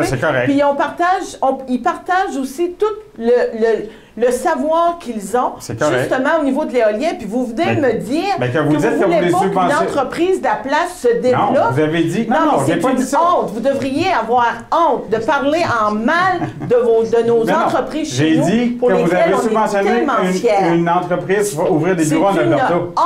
C'est une honte, monsieur. Oui, c'est une honte. Monsieur Rioux. Si je peux revenir sur le sujet de l'environnement, avec justement... les véhicules électriques, c'est la même chose. Ça requiert plus d'énergie fossile que ce que ça va donner. C'est très polluant à extraire les minéraux qui sont nécessaires pour ça. Et si on voulait switcher tous les véhicules en véhicules électriques, il n'y a même pas assez de cobalt et de lithium sur la planète. Et j'ajouterais au propos des cibles de CO2, que si vous pensez que le CO2, c'est un polluant, alors que c'est tout le contraire, c'est la source de la vie sur Terre. Pendant que nous, on détruit nos économies pour essayer de sauver ça, la Chine et l'Inde, eux autres, sont... juste à la Chine, tout seul, ils polluent, ils émettent plus de CO2 que tout le reste des pays. Ça n'a aucun sens. Et le Canada, nous, qu'on sacrifierait notre économie alors qu'avec toutes nos forêts, on est carbonégatif. Nos forêts absorbent plus de CO2 qu'on n'en relâchera jamais. Fait qu'on n'a pas à sacrifier notre économie, théoriquement, pour du CO2. Madame Fong? Moi, j'ai de la misère à croire tout ce que les libéraux disent par rapport à l'environnement. Ils ont parti l'élection pour pouvoir avancer avec le pipeline. Troisième lien, M. Rioux, pendant tout le débat, il a renié l'existence de l'urgence climatique. Alors, je pense que le NPD, on est le seul parti pour qui l'urgence climatique, c'est vraiment notre priorité, l'environnement aussi, et la préservation du patrimoine québécois. Merci beaucoup. Comme le temps nous le permet, je vais faire une question de relance. Je vais revenir sur un point que M. Pigeon a apporté. Madame Leboutillier, c'est effectivement le gouvernement libéral augmente toujours les cibles sans les atteindre. Pourquoi est-ce qu'on augmente les cibles? Parce qu'on se doit de protéger l'environnement. Puis les investissements qu'on fait actuellement là, sont vraiment pour faire en sorte qu'on se projette vers l'avenir. Puis en plus, on veut faire partie de la relance économique. Puis on sait qu'au niveau environnemental, que ce soit au niveau des emplois, on sait qu'on doit on va aller de moins en moins vers les énergies fossiles. Est-ce que ça va se faire d'ici à l'année prochaine? Non. C'est bien triste parce que oui, on a encore actuellement besoin de pétrole. Oui. On a toute l'industrie de la pétrochimie aussi qui est importante. Puis mais le travail, je vous le dis là, le travail se fait. on est dans la plantation d'arbres, on enlève le plastique. Madame qui travaillait pour l'environnement, qu'est-ce que vous faites avec une bouteille de plastique sur la table? C'est la moindre des choses, c'est au moins la mettre de côté. Ça fait que c'est tout ça qu'on fait dans notre milieu. Ça fait qu'il faut être sensible à ce qui se passe dans nos milieux. Monsieur Pigeon. Nous sommes dans une période, c'est sûr, les GES, ça semble un problème, sauf mon ami Christian, là. Mais nous sommes en Gaspésie, puis aux îles de la Madeleine, dans une période de transition à grandeur du Canada. La journée où tous les fardiers autour de la Gaspésie auront des moteurs électriques, puis que les bateaux de pêche auront des moteurs électriques, il y aura un changement. Mais c'est pas demain. Là, présentement, on importe 40 de notre pétrole, nos énergies des États-Unis. Moi, je veux bien, mais il faudrait que ça se fasse au Canada. Monsieur Bernatchez. Laissons-les exploiter le pétrole aux États-Unis. Nous, ici, on coupe du bois, on fait de l'énergie renouvelable avec la forêt, on fait l'éolien. On n'a pas besoin de plus en produire de pétrole, on se suffit en ce moment. Quoi ça donne de continuer à investir là-dedans? On se suffit en ce moment. Puis, moi, je dis qu'il faut investir dans les énergies renouvelables. Monsieur Pigeon. Ça ne rien d'investir dans des pipelines à des milliards de dollars. Il faut investir dans les énergies renouvelables. Monsieur Pigeon. Monsieur Bernatchez, je m'inscris en faux. On ne se fournit pas au Canada. On importe 40 de notre pétrole des États-Unis. Mais je voulais dire, on se suffit sur la planète. Donc, les autres, là, au Texas, ils ne bûchent pas de bois. Ils arrêtent du 2x4 au Québec. Mais nous autres, on va nous acheter du pétrole, puis ça va être correct de même. Nous autres, on n'a pas besoin d'en exploiter ici parce qu'on s'autosuffit sur la planète. Il y a des millions de barils qui sont mis de côté en Arabie Saoudite, partout. On n'a pas besoin de faire de nouvelles exploitations pétrolières. Chacun son créneau. Nous, ici, on va y aller avec les énergies renouvelables. Au Québec, on va y aller avec l'éolien, avec la forêt. Avec les énergies renouvelables, on n'a pas besoin de continuer à investir dans le pétrole. Madame Leboutillier. Écoutez, comme je l'ai mentionné là, dès le début de la question, on a toute l'industrie de la pétrochimie, donc c'est pas vrai que d'ici là, à 1 an, de promettre aux gens là, que les avions vont être électriques, que l'industrie agricole va utiliser des moteurs électriques, mais on travaille dans ce sens-là pour faire en sorte, puis on le disait, qu'en 2035, il n'y aura plus de voitures. On ne veut plus de voitures qui fonctionnent au pétrole. On va avoir des voitures électriques. On a d'ailleurs, on aide les gens qui veulent faire l'achat de voitures électriques avec des remises. 15 secondes? En complément. Puis, comme on disait, l'environnement, là, c'est une compétence qui est transversale. Dans tous les programmes qu'on a au niveau du gouvernement fédéral, on doit parler d'environnement. Dans tous les ministères, on doit parler d'environnement. Okay. Merci beaucoup. On est rendu au 5e et dernier thème. Comme on a un peu plus de temps, on pourra peut-être prendre un peu plus que 4 minutes pour la confrontation à ce chapitre-ci. Alors, le dernier thème, c'est le leadership et la représentation régionale. Simon? Oui, merci Nelson. Les Gaspésiens et les Gaspésiennes sont des gens fiers. Ils veulent quelqu'un de fier, ils veulent un ou une représentant de fier à Ottawa qui va les défendre. La circonscription de Gaspésie-les-Îles est énorme. Vous en conviendrez, on parle de plus de 30 municipalités, plus d'une 50aine de communautés, si c'est pas plus. Comment est-ce qu'on compte faire notre travail à Ottawa tout en restant là, bien au fait des enjeux régionaux de chacune des petites communautés de notre territoire? Et la première minute appartient à Mme Lisa Fong du Nouveau Parti démocratique. Pardon, est-ce que tu peux répéter la question? J'avais ma réponse, mais... Comment est-ce qu'on peut faire pour être au courant? On a un énorme territoire ici en Gaspésie. Comment est-ce qu'on peut bien représenter chacun des résidents de chacune des communautés de notre territoire? OK. Donc, je ne peux pas prétendre que j'ai la réponse à tout. J'ai beaucoup de connaissances, mais ce qui est pour les enjeux gaspésiens et madelinots, je suis encore dans le processus d'apprendre, mais ce serait ma responsabilité de défendre vos intérêts à Ottawa. Le NPD, comme tous les autres partis, ont des objectifs et des promesses, on va dire, très, très, très larges. Et dans le fond, tous vos problèmes pourraient tomber dans quelques-unes de ces catégories. Et je vais défendre vos intérêts du mieux que je peux. La parole appartient maintenant à Mme Leboutillier pour la prochaine minute. Écoutez, je peux vous dire qu'au cours des 2 dernières années, quand je regarde le travail qui a été fait par mon équipe, par les gens de mon bureau, on a été là, puis j'avais un ministère aussi qui a mis en place 9 programmes pour aider toute la population canadienne à pouvoir passer à travers la pandémie. Les gens de mon bureau, ainsi que moi-même, on a fait plus de 13 000 interventions auprès de milliers de citoyens au cours des 2 dernières années. On a répondu à 60 000 courriels au cours des 2 dernières années à informer les gens du milieu sur tout ce qui se faisait pendant la période de pandémie. J'ai un bilan dont je suis très fière. Qu'on fasse partie des 25 comtés au Canada sur 338 qui ont reçu le plus d'investissements. Puis là, avec Montréal, Québec, Toronto, là, on est dans ces 25 comtés-là. Bien, ça vous montre à quel point je suis près du milieu, je connais les enjeux, je les connais tous. J'ai travaillé avec, puis on va être avec le fameux Zoom. Ça nous a aidé beaucoup aussi pendant la période de pandémie. Fait que le travail va se continuer avec le milieu. Merci, Mme Leboutier. Au tour de Christian Rioux du Parti populaire du Canada. C'est sûr que le rôle d'un député fédéral en région, c'est très différent d'un député en ville. En ville, c'est le maire qui est le plus important, puis les députés sont effacés, ils ont un petit comté avec une ou deux dossiers. Et souvent, ils peuvent même faire le tour à pied. C'est ça. En région, c'est très différent. La région est tellement vaste, nous autres, qu'il y a plein d'intérêts différents. Il y a plein de maires qui font être l'intermédiaire. On a des dossiers énormes, les pêches, la forêt, le ferroviaire, le maritime, les ressources naturelles, le pétrole, le gaz, whatever. Et il faut être l'interlocuteur entre tous ces intervenants-là pour pouvoir amener ces choses-là à Ottawa. C'est très différent. Il faut faire le même travail qu'ils font en ville, en plus de tout ça. Et aussi, le territoire est tellement vaste, si on veut être au contact avec les citoyens, on est obligé d'avoir des petits bureaux régionaux, madame doit le savoir, et il faut voyager énormément. Mais moi, ce que je déplore, je vais me plugger là parce que... 10 secondes. Ce que je déplore, c'est que d'acheter les votes avec des cadeaux électoraux puis d'envoyer la facture à la génération suivante, je pense pas que c'est le rôle d'un député fédéral. Guy Bernatchez du Bloc québécois. Ça va sûrement être la seule fois de la soirée, mais je suis d'accord avec la dernière phrase de M. Rioux. Alors, un leader, un candidat doit être à l'écoute. Un député doit être à l'écoute de son monde, puis il doit amener leurs solutions puis leurs propositions à Ottawa. Une démocratie, comme le Canada qui fait partie du G7, peut être représentée par plein de partis. Au Québec, au Canada, on a plusieurs partis à lesquels on peut choisir. Puis, quand on parle du pouvoir, moi, je pense que c'est révolu, cette histoire de pouvoir-là.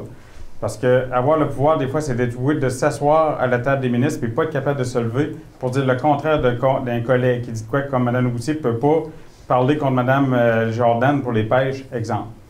Je pense qu'il faut être à l'écoute de la population, puis emmener leurs enjeux, puis faire avancer. C'est dans le côté aussi... Il n'y a pas juste à être un député puis annoncer de l'argent, c'est d'être... Quand tu viens, c'est pas juste pour faire des annonces. Il faut que tu écoutes ton monde. Puis aujourd'hui, on l'a vu, les métallos, qui sont proches de leur monde, qui représentent 5200 travailleurs, ont appuyé les 4 candidats du Bloc québécois dans la liste. Ça doit vouloir dire de quoi? Jean-Pierre Pigeon du Parti conservateur. Bon, évidemment, je m'inscris un peu en faux avec M.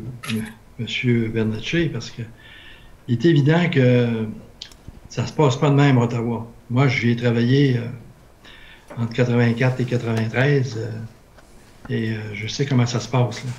Là. Des fois, on n'est pas tout à fait d'accord avec ses confrères, mais on peut se parler. Là, ici, dans le territoire, on a des bureaux, évidemment, à Gaspé, à Pomel, à Chandup, à New Richmond. On a des SADC.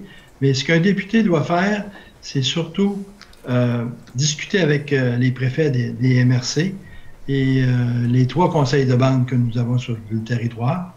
Mais c'est pas évident d'avoir un bureau un peu partout. Mme Leboutier sait de quoi je parle. Moi aussi, je sais de quoi il s'agit.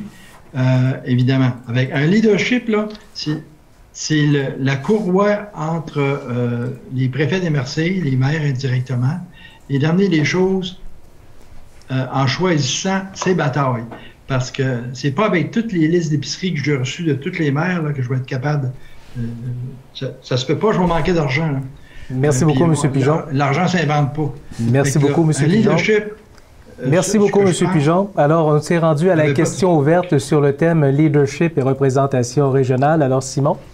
Madame Leboutillier, cette semaine, Québécois, en fait, la semaine dernière, Québécois nous apprenait qu'il y avait des allégations de favoritisme dans la nomination d'un juge gaspésien, que vous auriez, quote, fortement recommandé, fin de la citation. Mettons les choses au clair, là. Est-ce que vous êtes intervenu directement ou indirectement dans le processus de nomination? Écoutez, là, ce que je peux vous dire, là, c'est qu'il y a un processus qui a été mis en place pour la nomination des juges, qui est géré et par le ministère de la Justice et aussi par le gouvernement du Québec. Donc, on ne peut pas intervenir au niveau des processus. Et moi, là, je vous le dis, puis je le dis à toute la population, c'est pas vrai que je serais pas fière parce qu'un Gaspésien a été nommé juge en Gaspésie, que moi, je vais faire d'une une bonne nouvelle, une mauvaise nouvelle comme le Bloc a essayé de le faire. Non, mais écoutez, là, c'est épouvantable. Puis en passant, là, le nouveau juge, je ne le connais ni d'Ève ni d'Adam. C'est quelqu'un avec qui j'ai même jamais pris une tasse de café de ma vie, là. Donc, je suis très fière qu'on ait un juge en Gaspésie, puis un juge gaspésien. Donc, bravo là, pour ce qui s'est passé. Puis ça s'est travaillé avec le gouvernement du Québec, avec le juge en chef du Québec, avec le gouvernement fédéral. Puis, quand ça se passe à Ottawa, puis qu'il y a un due diligence qui se fait, bien, je vais dire, bien sûr que je vais appuyer un Gaspésien. Monsieur Bernatchez, vous avez été interpellé? Moi, le Bloc québécois va vraiment suggérer qu'il y ait un comité de transpartisan pour nommer les juges. Il y a déjà améliorer ça, pour améliorer cette situation-là, parce qu'on a connu la commission Bastarache au Québec. Puis là, on a peur de revoir des choses comme qui s'est produit au début des années 2000 avec la commission Gomery, avec le Parti libéral. Alors, il ne faut pas que ça arrive de nouveau.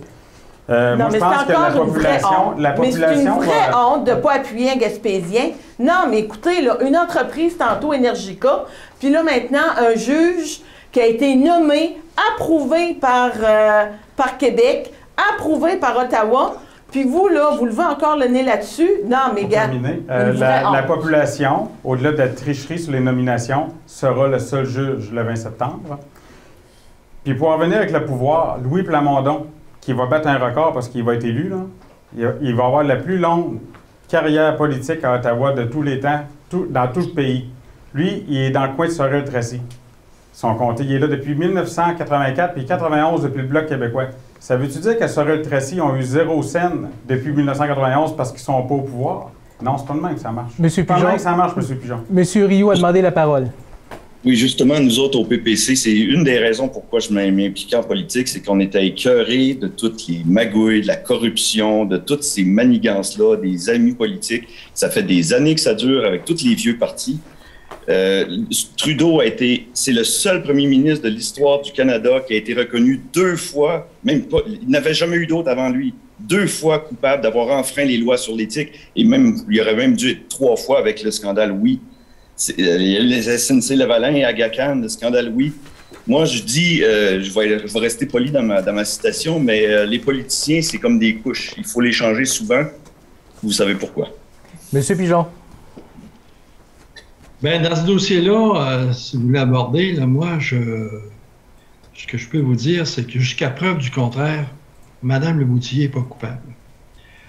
Sur la place publique, nous, les conservateurs, ce qu'on a fait, on a demandé au commissaire à l'éthique de prendre action sur les allégations qui ont été faites par journalistes, TVA, évidemment, qui ont attaché beaucoup de choses. Moi, si jamais c'était vrai, je serais déçu parce que je ne connais pas Mme Diane de cette façon-là. Alors, jusqu'à preuve du contraire, moi, je prends sa parole. Madame Leboutillier? On n'a jamais remis en doute sur toutes mes années de travail, autant comme intervenante sociale pendant 25 ans, mon éthique professionnelle. Donc, vous êtes mieux d'avoir les dents solides parce que ça ne vous fera pas comme le castor. Vous allez vous éuser là, jusqu'aux gencives. Puis, les investissements qu'on a faits dans le milieu, c'est pas des dépenses. De parler aussi comme je disais, là, des 318 millions qui ont été investis dans le milieu auprès des entreprises, que ce soit dans Côte-de-Gaspé, dans Rocher-Percé, 20 millions, Côte-de-Gaspé, 52 millions, Baie-des-Chaleurs, 7 millions, Haute-Gaspésie, 6,8 millions, Île-de-la-Madeleine, avec le traversier, 164 millions. Non, mais M. Bernatchez, là, vous levez le nez sur votre région. Vous ne voulez pas que ça marche au niveau du bloc. Puis c'est ça qui vous dérange, parce que depuis 2015, ça fonctionne d'être au pouvoir. M. Bernatchez. Puis la région est contente. Si ça va si bien que ça, pourquoi avoir déclaré des élections puis charger 612 millions au peuple? Pourquoi? 318 millions, tout de suite en partant au ton, 156 millions pour le bateau, parce que le bateau, peu importe le parti qui aurait été là, comme société, les Îles-de-la-Madeleine, on va s'organiser pour qu'il manque jamais... Vous n'en vouliez pas de bateau. Vous n'en vouliez pas de bateau. La parole est à M. Bernatchez. Merci. Alors, comme société, on va toujours être d'accord pour le fait que les Îles-de-la-Madeleine aient un bateau, puis c'est pas vrai du tout que le Bloc québécois ne voulait pas de bateau. Ensuite, on est rendu à 162 millions. 34 millions Forillon, c'est après avoir exproprié des familles, ils n'ont jamais entretenu leurs affaires. Là, ils mettent 34 millions, se pètent les bretelles avec ça. S'ils l'avaient entretenu au fil du temps, il n'y aurait pas 34 millions à mettre aujourd'hui. Après ça, 40 millions pour des enrochements sur le bord de la 132 du côté-nord de la Gaspésie. Il n'y a rien de fait encore, c'est juste des promesses. 2 millions pour le cégep de la Gaspésie des Îles aux îles de la Madeleine. Ça a été fait en 2017. Le quai à Mont-Louis, 25 millions, je l'ai dit tantôt, dont 2 millions avant sa destruction. Donc 27 millions gaspillés à mettre ça pour les pêches. C'est complètement ridicule. Monsieur Là, Rio. je suis rendu à 53 millions. Elle est rendue 332e sur 338. Monsieur Rio. Le président Madame Le Boutier, À 98 Messieurs, dames, s'il vous plaît, c'est au tour de Monsieur Rio la parole. Incompétent, mon cher. Juste une petite phrase, tout simplement. C'est bien beau envoyer plein de millions et sortir des gros chiffres, mais le citoyen ordinaire, il ne voit rien de ça. Ces millions-là vont à des organismes où, puis des fois, l'argent, il disparaît, puis on ne sait même pas tout ce qui s'en va. Dans toutes l'immense déficit que Trudeau nous a creusé, il a doublé la dette du Canada en quelques mois. Il y a plein d'argent qui ne savent même pas où ce qui est rendu. Fait que tous ces millions-là que vous annoncez, là, les citoyens ordinaires, ils ne voient rien de ça. Ça s'en va, ça se dilapide dans des organismes. Madame Fong? Oui, dans le fond, désolée, ça patine tellement que j'ai oublié la question. J'ai oublié la question à chaque fois. Dans le fond, je veux juste dire que moi, j'ai pas d'amis dans le domaine. J'ai pas d'amis en politique. Moi, je vais pas faire de cadeaux à personne parce que j'ai personne à qui faire des cadeaux, honnêtement. Je sais juste que les Québécois méritent mieux. Les Québécois méritent quelqu'un qui est sans préférence, qui va traiter tout le monde de la même façon. Et je crois que je peux faire ça. Les Gaspésiens méritent quelqu'un qui connaît les dossiers gaspésiens, Mme Fong, et des Îles-de-la-Madeleine. Comme je vous ai dit... Ce que vous ne connaissez pas du tout. Comme je vous ai dit, à Ottawa, ça veut rien envers dire. La population. Ben oui, ça veut dire de quoi? Mon avantage en tant que personne qui n'est pas d'ici... Vous n'avez aucun avantage à ne pas connaître votre région dans laquelle vous... Mme Fong? Est-ce que je peux parler? Bien sûr. Merci. Mon avantage en tant que personne qui ne vient pas d'ici, c'est que je comprends les problèmes de dehors. Je regarde vos problèmes et je les écoute pour la première fois et c'est vrai. C'est des vrais problèmes que vous avez et je peux les introduire à Ottawa pour qu'eux aussi ils comprennent vos problèmes et de trouver des solutions concrètes à ça. Madame Le Boutier? Écoutez, Madame Fong, là, je vous trouve très gentille, là, puis c'est bien le fun là, que vous soyez en Gaspésie, mais moi, ce que je sais de par mon expérience, vu mon âge, là, c'est qu'au niveau de la Gaspésie, c'est qu'on avait besoin d'avoir quelqu'un qui était avec un gouvernement qui était au pouvoir, qui était capable de parler des enjeux de la région, puisque le Bloc ne pourra jamais faire, il sera jamais au pouvoir, il pourra jamais réaliser rien.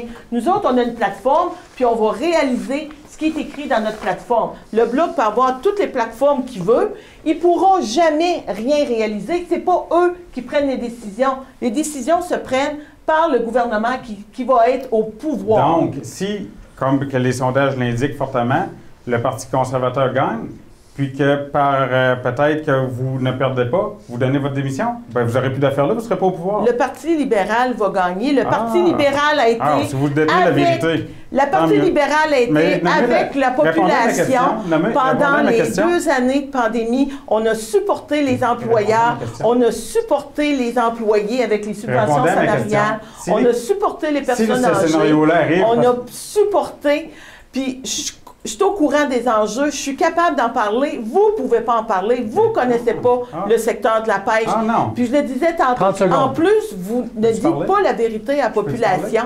Je peux-tu parler? 15 secondes, Merci. en terminant. Alors, si les conservateurs gagnent et que vous ne perdez pas, qu'allez-vous faire? Les conservateurs ne gagneront pas. Le Parti libéral va Vous gagner détenez la parce vérité. que le Parti Je veux savoir si ce scénario-là le arrive. Parti libéral a été près de la population, puis vous ne serez jamais au pouvoir. Vous ne pouvez pas contester ça. Ben Merci oui, beaucoup. mais Vous ne pouvez pas c'est ça l'affaire que contester vous êtes ça. capable Je de vous l'ai dire. dit depuis le début. Merci beaucoup, madame, Vous monsieur. allez, vous êtes C'est tout. incompétent. Merci beaucoup. Merci beaucoup. Je suis incompétent. On a un peu d'avance sur notre horaire. Il y a une question du public qui est entrée par les réseaux sociaux. Alors, la question, elle est très simple. On a une pénurie d'emplois actuellement en Gaspésie, aux îles de la Madeleine et à peu près partout au Canada. Certains ciblent la PCU, la Prestation canadienne d'urgence, et par la suite les programmes qui ont suivi dans sa déclinaison comme un des responsables. Qu'est-ce que vous allez faire pour régler la question de la pénurie de main-d'œuvre? Et là, on va y aller par ordre alphabétique parce qu'il n'y avait rien de prévu. La parole sera d'abord à M. Bernatchez. Bien sûr, le Bloc québécois, en tant que parti de proposition, qui était vraiment à l'écoute, on sait que pendant la dernière pandémie, ils ont arrivé avec des bonnes propositions comme la subvention salariale aux PME. C'est de valeur que la NPD, que le Parti libéral et le Parti conservateur en ont profité. Il y a juste le Bloc québécois qui ne l'a pas pris parce que c'était pour les PME. Pour la pénurie de main-d'œuvre, on a 7 points qu'on veut emmener à la Chambre des communes. Le crédit d'impôt pour les nouveaux diplômés, puis le crédit d'impôt pour des immigrants qui veulent s'installer en région. Valoriser les travailleurs d'expérience à l'aide de crédit d'impôt et moins de pénalités. Ils ont travaillé toute leur vie. Des fois, il y a des vétérans qui veulent continuer à travailler, puis ils veulent mettre l'épaule à la roue à l'économie, puis ils sont trop punis. On le sait que les libéraux ont oublié les 65-75 ans dans leur dernière annonce du dernier budget. Nous, on va être là pour les défendre, le Bloc québécois.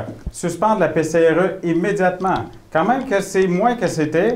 Juste c'est un trop qui en profite pour aucune raison. Je dis pas les hausses qu'il y a au niveau de la culture, des arts ou des emplois le plus pointus comme un pilote d'avion. Après ça, répatrier la gestion des travailleurs temporaires au Québec. On sait, à la ferme Bourdage, on a eu des problèmes avec ça.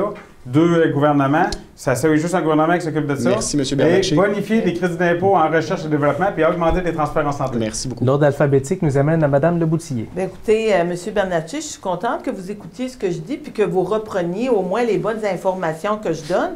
Puis, effectivement, lorsque la pandémie est arrivée, puis qu'on a mis en place ces programmes de PCU, c'est au-dessus de 9 200 000 personnes dans la population qu'on a pu aider. Puis au fur et à mesure qu'on avançait dans la pandémie, on a retravaillé les programmes avec les gens du milieu, avec les chambres de commerce, avec nos entrepreneurs locaux, pour faire en sorte qu'il y a environ 5 semaines, parce que c'est géré par mon ministère, ce qu'on me disait au niveau de l'Agence du revenu, c'est qu'à travers le Canada actuellement, on a moins de 800 000 personnes qui reçoivent la PCRE. Puis c'est vraiment dans des métiers où on ne peut pas déplacer ces gens-là. Puis comme vous l'avez mentionné, on ne prendra pas un pilote d'avion, hein, parce que vous me répétez, c'est très bien. Je vous rappelle qu'on n'est pas dans un moment de débat à ce moment-ci.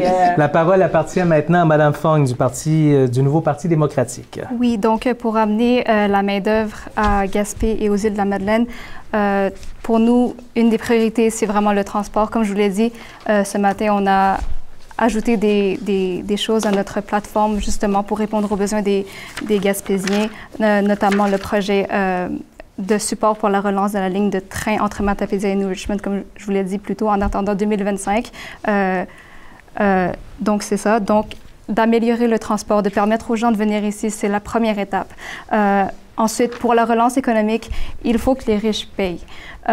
Il faut que Pour moi, c'est vraiment tellement un gros problème que les gens ordinaires comme vous et moi, on doit compter sur 2 000 $ par mois pour survivre. On mérite tellement plus et pour le NPD, on veut s'assurer que tout le monde ait au moins le strict minimum, donc l'assurance médicaments, plus d'argent pour les garderies et j'en passe. La parole appartient maintenant à Jean-Pierre Pigeon du Parti conservateur. Bon, notre gouvernement a appuyé évidemment les libéraux pour la première tranche de la PCE. Ensuite, pour la deuxième tranche, on aurait préféré que ça aille directement au PME. C'est pourquoi que si on prend le pouvoir, parce que on ne sait pas si les libéraux ou nous, parce qu'on est des années pratiquement, nous voulons avoir une période de transition pour 6 mois. L'argent serait envoyé aux PME qui créent des nouveaux emplois et avec une aide financière d'environ entre 25 et 50 des nouveaux emplois. C'est ce qu'on veut faire. Évidemment, pour la reprise économique là, du territoire, ça passe par l'immigration, par bien des choses. Ce sont tous des choses que nous, on veut céder. On veut donner au Québec, parce que c'est eux autres la pierre angulaire des transports. Il y a aussi les services Internet et de cellulaire qui pourraient aider à amener les gens à travailler chez soi, comme disait Mme Leboutillier. Aujourd'hui, là, on peut travailler... Merci beaucoup, M. Pigeon. Aux îles ou en Gaspésie, à distance. M. Rioux, du Parti populaire du Canada. Donc, quand les libéraux disent qu'ils ont aidé les gens, moi, payer des gens à rien faire, ça n'a pas aidé grand-chose, ça a nuit aux entreprises. Fait que, dans le fond, les gouvernements, avec leur interventionnisme, ont fait plus de dégâts que le virus lui-même. Les solutions pour ramener les gens en région, souvent l'obstacle, on l'a dit plusieurs fois, c'est le logement qui est pas abordable, qui est très difficile. Il y a une crise du logement. Donc, c'est sûr qu'il faut aider de ce côté-là avec des incitatifs fiscaux et travailler avec les partenaires le plus local possible. Et bien sûr, la décentralisation des fonctionnaires et des travailleurs fédéraux vers les régions. Et bien sûr, le travail à distance, comme M. Pichon commençait à en parler, le travail à distance, ça permet de faciliter les emplois en région. Merci beaucoup, M. Rioux. On est déjà pratiquement rendu à la fin de ce débat. On est rendu au tour de conclusion. Et le hasard a voulu que c'est Diane Leboutillier du Parti libéral du Canada qui est conclue en premier. Écoutez, je peux vous dire que je suis, puis je le dis, je le redis, très fière du bilan que j'ai présenté, un bilan économique puis un bilan social aussi qui a aidé la région. Le bilan parle de lui-même. Comme je disais, 318 millions qui ont été investis dans le comté depuis 2019, 13 000 interventions auprès de milliers de contribuables dans le comté. Puis on a travaillé avec les citoyens là, qui ont été desservis là, par mes 5 bureaux. Puis c'est des résultats là, qui démontrent sans conteste le leadership puis la représentation régionale dont j'ai fait preuve.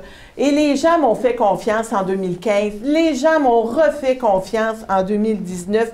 Puis j'ai livré pour la population, puis j'ai livré aussi avec les entrepreneurs, les entreprises dans le milieu, puis aussi avec le milieu municipal. Puis cette confiance de la population démontre là comment on a apprécié mon engagement. Puis je peux vous dire que je vais continuer d'être sur la patinoire avec vous, puis de travailler avec vous. Lisa Fong du Parti démocrate du Canada. Oui, bonjour. Dans le fond, je crois que les Gaspésiens et les Madeleinots méritent quelqu'un qui a les mêmes valeurs qu'eux, donc l'environnement, la santé, pas juste une carte maladie qui ne sert à rien, la santé mentale.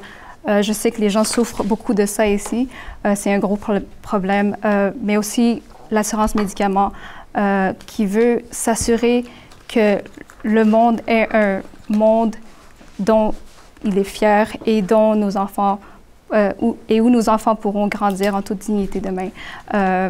Je suis nouvelle en politique, donc je n'ai pas leur vécu, mais je suis là pour vous écouter, je suis là pour vous entendre et je suis là pour défendre vos convictions. Monsieur Guy Bernatchez du Bloc québécois. Madame Fong, on a parlé tantôt de conclusion, oui, je conclue. Votre conclusion, c'est une attaque sur moi, monsieur? Non, pas du tout, pas du tout. Je vous invitais justement à peut-être venir vous installer ici. Puis revenir, parce que vous semblez être une jeune femme intelligente et allumée. Donc, si vous voulez vous installer ici, nous, on va vous accueillir, puis vous pourriez vous présenter dans 3-4 ans aux prochaines élections. Il n'y a pas d'université ici. Bien, tout est possible après l'université. Ceci dit... Il vous reste 35 secondes. Ceci dit, un vote pour le Bloc québécois, c'est un vote pour avoir quelqu'un à l'écoute à Ottawa pour vous.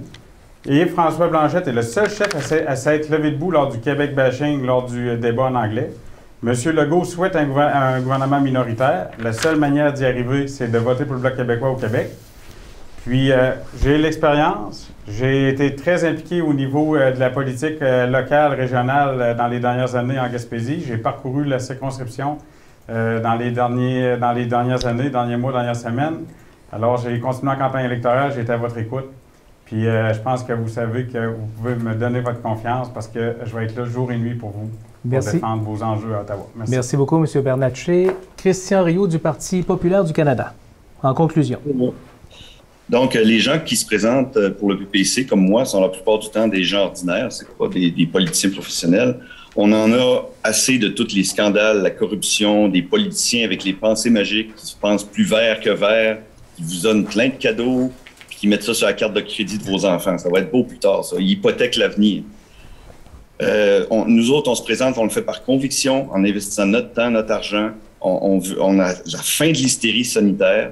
On veut juste défendre ce que nous, on pense qui est juste. Puis pour les avoir rencontrés sur le terrain, les gens sont très enthousiastes envers notre parti. On est le seul parti qui progresse. Les autres sont presque tous en descendant. Les autres partis, les gens nous disent que c'est tout du pareil au même. Puis ceux qui pensent voter pour d'autres partis, souvent, ils se font en se bouchant le nez parce qu'ils disent bah, « je veux pas lui, fait que je vais voter pour le deuxième moins pire ». 10 secondes, M. Rioux. Oui. Donc, ça fait des années qu'on fait ça, puis ça marche pas. Donc, oubliez les sondages qui servent juste à vous influencer. Votez pour celui qui a les meilleures idées puis qui travaille pour vous. Il n'y a pas de parti qui a déjà des votes dans les boîtes. Tout est possible. Merci beaucoup, M. Rioux. C'est le jour de l'élection. Merci beaucoup, M. Rioux. La parole appartient maintenant à Jean-Pierre Pigeon du Parti conservateur du Canada. Alors, mesdames, messieurs, vous avez pu entendre les débats ce soir des différents partis. Nous avons des divergences d'opinion, mais la grande majorité travaille pour le Canada. Moi, j'ai 40 ans d'expérience en politique. Je passe pour un vieux. On m'appelle le sénateur au niveau du parti. Je vous offre mes services parce qu'il y a deux possibilités à cette élection. Il y a deux partis qui peuvent prendre le pouvoir. Le Parti libéral et nous. Et je crois qu'avec M. Erin O'Toole et avec notre plateforme, nous pouvons y arriver. Alors, je vous demande de me faire confiance, de m'accorder votre vote, et parce que le pouvoir, c'est très important. On a vécu 20 ans au Bloc, il n'a rien donné, 4 ans à NPD. On a eu des gens qui étaient au pouvoir, qui ont pu faire les choses. Je veux poursuivre dans cette veine. Alors, votez pour moi, je vous en prie. Merci beaucoup, M. Pigeon. Alors voilà, Simon, on a fait le tour de la question de ce débat, les 5 grands thèmes, en espérant que les gens ont pu en apprendre davantage sur le programme de chacun des candidats de ce soir. Certainement. Merci beaucoup, Nelson, pour l'animation. Merci beaucoup. Merci beaucoup à la maison d'avoir été là. Merci beaucoup à TV-CGR d'avoir permis la télédiffusion de ce débat-là. Merci beaucoup aux 5 candidates et candidats qui sont venus soit en studio ou par lien Zoom pour participer avec nous. Et surtout, merci beaucoup à Tourisme et Commerce Rocher-Percé d'avoir organisé ce débat. Ici Nelson Sergerie, j'ai eu le plaisir d'animer ce débat. Je vous souhaite une excellente soirée. N'oubliez pas d'aller voter le 20 septembre. Elle est à vous, la parole, à ce moment-là.